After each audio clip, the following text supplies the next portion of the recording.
going back to how black men, you don't realize how you think feminine. So someone like, so what Pusha T is the perfect embodiment of a black man acting like a woman. Because what he's doing right now is for the most part treating Kanye like like like his baby daddy.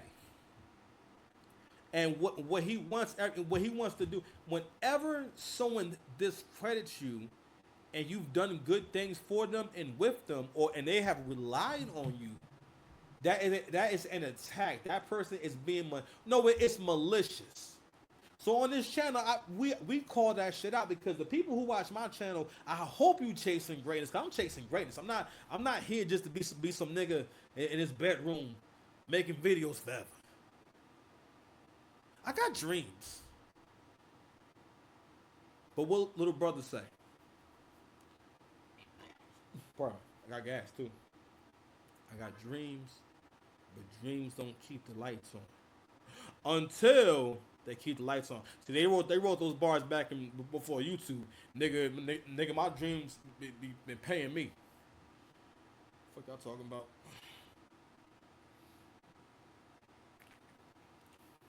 I'm keep it going though. So going back to the subject of how black men can be feminine. So he's talking about Kanye as if it's his baby daddy, and what he wants people to feel is basically he wants to change how you look at him. He could have has very easily avoided the subject or just not talked about him in general. All right. What you seeing go on is someone who's gotten away with this kind of bullshit forever. And also, let me explain what I mean by the feminine behavior. I'm sorry, let me expand on that. So,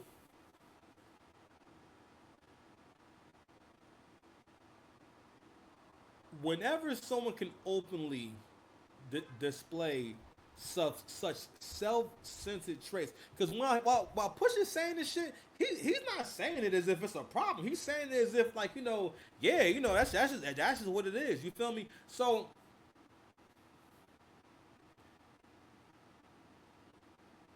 this is the kind of nigga that need a daddy, meaning that he has to attach himself to a man who can help him get to where he needs to get to, or who can lead him to where he needs to get to.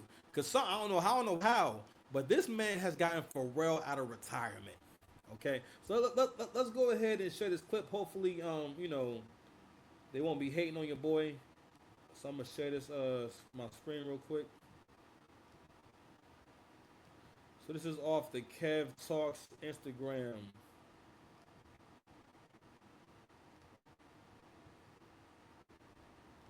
Music is where we clicked. Outside of that, his principles, his morals, his mindset, we don't see eye to eye hardly ever. Sure. Ever. And we never have. I've said it a lot of times. We don't.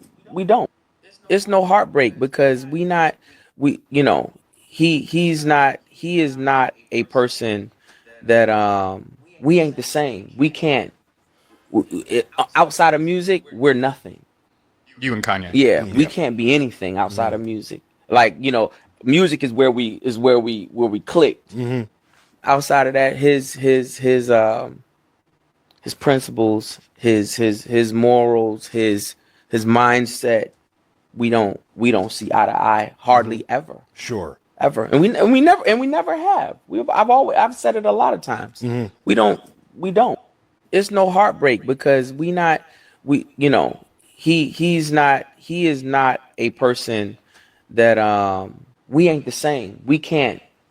All right, so let me go ahead and just read this real quick. So somebody writes, "It's people, it's people don't like what Gay says or does. That's fine. However, if those same people listen slash make music about selling drugs, violence, and murder, which sometimes involves kids, they cannot talk or judge." Someone else writes, "He was never Gay's man. Guys like Push look at vulnerable people like Gay as food. He put Gay to sleep and got all he could from him, and then spat him out his real friend is Pharrell. Someone else writes, doing anything to sell his album, chatty patty 50-year-old man. And now in this instance right here, the age really does matter because this is a grown man. Pusha T is 48 years old. There's a certain way that you're supposed to be handling things at a certain age. You are beyond OG age. You are granddaddy age. 48 is was when some people be having some grandkids. A grandkid that's like 2 years old by now. Or maybe he do got a grandkid that's 2 years old. I don't. We don't know your life.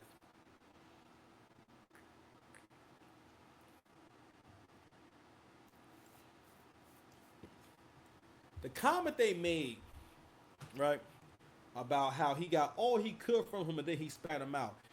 This right here, this is a lot of what Pusha is doing with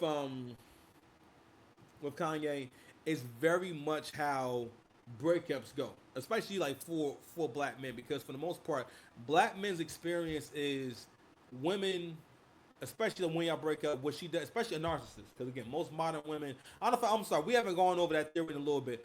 Modern women or how can I say, not, I'm sorry, overt, but they are narcissists by default. Either overt or I won't say covertly, I would say subconsciously. Because you got to ask yourself, what is a woman's incentive to being a good woman to her man and a good mother to her kids for her entire life? What's her incentive that makes her feel like I have to do that? And also, and if she doesn't do these things, what's going to happen? What's the consequence? Previously, there was a consequence for for women in bad behavior. If you were promiscuous, there was a consequence. If you didn't listen to your family, a consequence. You know what I mean? But as time went on, we abandoned all tradition, and that's one of the reasons why a lot of countries do not want feminism over there, because they don't want their way of life to be destroyed. Because for the most part, yes, America is not what it used to be. It's not a great country anymore. Like, yeah, we are a nation of pansies. We're not scary at all. We're not intimidating at all. Every nation's tougher than us. You know what I'm saying? Not only that, we again, like the single parenthood over here is crazy. Economically, it doesn't work. Society wise, it doesn't work. Yo, there can be no greatness for none of y'all without strong male leadership. And one of the things that comes with more households with female leadership is your mother's going to teach you is going to teach you how to not be accountable. And unfortunately for American culture and African American culture in particular, that has become our whole thing. It's thinking like a single mother, all right? Because the thing about your single mom is that your mother. I heard CGA make an important point about how so many young people could have been great athletes, all right, if their parents would have been willing to take them to practice, if their parents would have been willing to put a little extra, sacrifice a little extra time to get them to that activity, and focus more on getting them to that activity on a weekly basis rather than, yo, that's inconvenient. Because again, this screws the child over. So Coach Greg Adams, he was breaking down how you put your child at a disadvantage just having a single parent household. We had a great, and not only that, you are competing with people who had a two-parent household, and you can't really compete with them. I don't know how I always kind of knew that. I always had an idea, but even when I was with my dad, you know what I'm saying? Like my dad having it wasn't the whole time, but my dad always had a woman around. You know what I'm saying? So it was always someone around, and at one point he was married and everything. So him having basically a female counterpart, that did help, because for the most part, my dad was doing his thing, right? But anyway, like I was saying before, one of the behaviors that come from the influence of female leadership, like I said before, is the lack of accountability and the picking and choosing. But also, more than likely, there's something that Pusha T feels bad about in regards to Kanye. Kanye either needed his support, he needed something from him, or maybe vice versa. Because when people also talk this way, it's because they're trying to keep themselves from feeling bad about something that they've done. Okay, but those comments again, we're nothing outside of music and so on and so forth. Like, fam, I know I touched on it briefly. Pause. After Malice didn't want to do secular rap no more, you was lost and you talked about it. All right. On the track, I mean, again, people most the any buzz that Pusha had was largely based off of what went on with good music. Um, and it back in 2012, if you're an old ninja, the album Cruel Summer came out, and this is probably around the time when Kanye is at his hottest. Cruel Summer is probably one of the best collaboration albums ever. Now, even though it's a little bit all over the place, but for what it is, it's one of the best collaborations ever. A lot of really great joints. I'm gonna play that shit after this. A lot of really great joints on there, but Kanye put Pusha T on Runaway from Dark Fantasy. Huge record. An amazing record. He put you on So Appalled on the same album. He put you on a few tracks on Cruel Summer. He put you on the Don't Like remix with Chief Keef. The I Don't Like record was one of the biggest records out at the time. The record went viral after being on World Star, and that was the beginning of Chicago drill. All right, so with Chief Keef being from Chicago, it was no brainer to do a remix with Kanye. So it was Kanye, Jada Kiss, Big Sean, and Pusha T. Look, that was a look. If not for Kanye, you wouldn't have been on that record, bro. You understand? He was on a record called The New God Flow on Cruel Summer. Again, some of the best beats ever. You would have to be trash not to sound good on these tracks. Those are all looks that Kanye made you a part of. You was never, and this is what I'm talking about. With niggas picking and choosing. With niggas like Kendrick, with niggas like Pusha T, what y'all are saying is, y'all have changed the rules. That's another thing. The inconsistency. Being with your mother breeds inconsistency from you having to move a lot, from from there being changes in the household, her having to change jobs if she got a job. You know what I mean? Changing cars. Basically, shit always changing. Whereas if it's you and your father, or if there's a father there, y'all will be more stable and things will be have more of a routine. Women cannot instill strong routine because women will always have a need or desire to switch it up, to change things up, and they don't always know when to leave shit alone. So what that does again, it makes you think that you can do stuff like say, well, today I'm not doing this. Well, today, well, you know what? Well, not today. You start having a well today or well not today type of attitude where it's like you're not necessarily thinking things through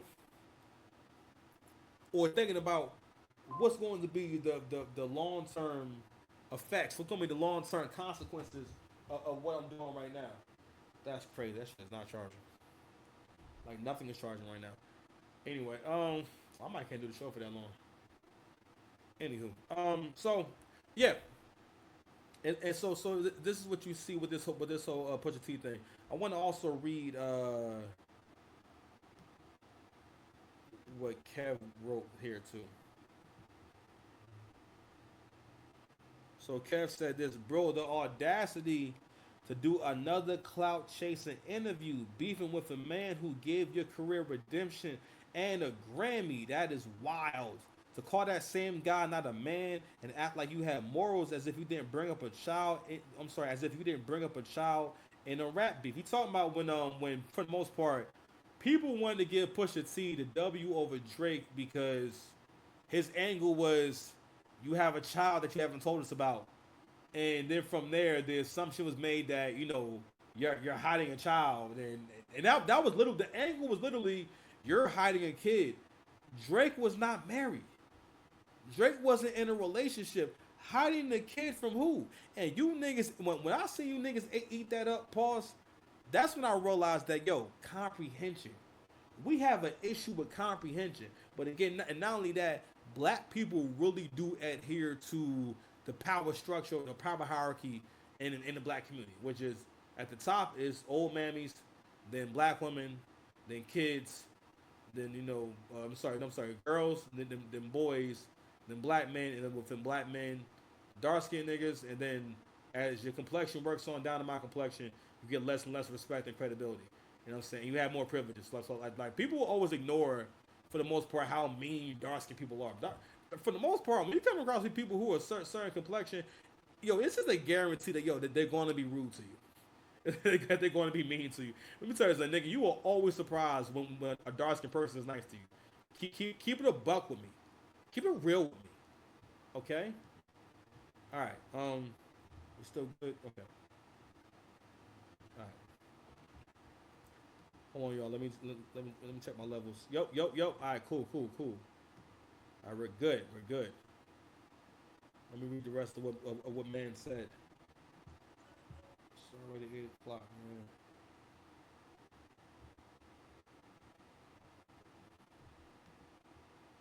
All right. So it also says at 50, you glorify how you made broken homes in the hood with your joy. You can't operating yourself in integrity and morals while being a hypocrite, promoting drugs, violence, and is a good morals. Compared to, I'm sorry. Oh, why is it not moving up? No, I'm sorry. He said, while just like Kendrick Lamar, you parade yourself in integrity and morals while being a hypocrite, promoting drugs and violence. Is that good morals? Yeah, he be skipping words. That's why I be messing up trying to read this stuff. Compared to someone's political choice, the levels of the Lululemon these rappers see themselves is insane.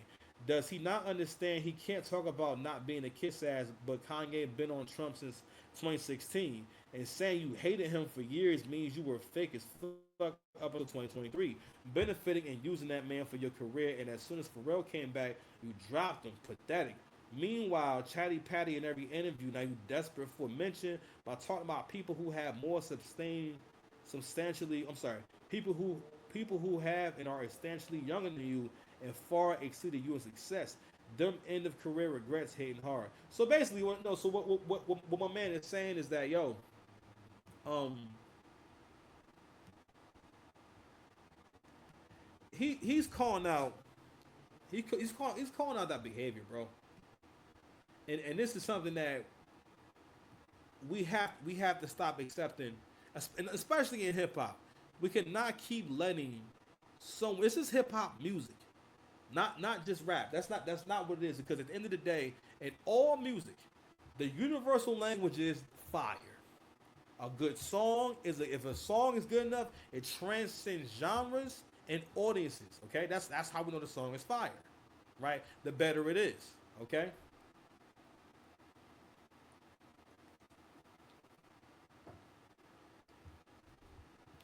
Songs most likely are also played for keeping the energy up in the room for people's enjoyment, right? When we glorify people like Pusha T, what we're basically saying is that you don't have to make enjoyable music in order to be esteemed in this culture. Because what we're going to do is try to give you credit for something that doesn't really matter. Because if y'all care that much about lyrics, then Talib Kweli will be a way bigger artist. Hot Tech and them will be way bigger artists. J Electronica, well, J Electronica don't want to rap, but people, Sahara, Prince, all these different people, Ab Soul will be a way bigger artist, but they're not because you niggas don't actually care that much about lyrics. But if it's to make a point, because the point that you normies have, shout out to Coach Greg, you normies have an intense disdain. And I guess some of you men do too. It's hard for me to admit because I don't relate to it. But a lot of you men, because you don't see a way out, you don't see a way up to the next level, so you have a disdain for winners. Okay? And you feel as though you have a mindset of you've won enough. So I want to see you lose now. But all right, man, let's take a break, man. I want my shit overheat, man. All right, we back, man. Listen, the computer was getting hot. It's a heat wave going on.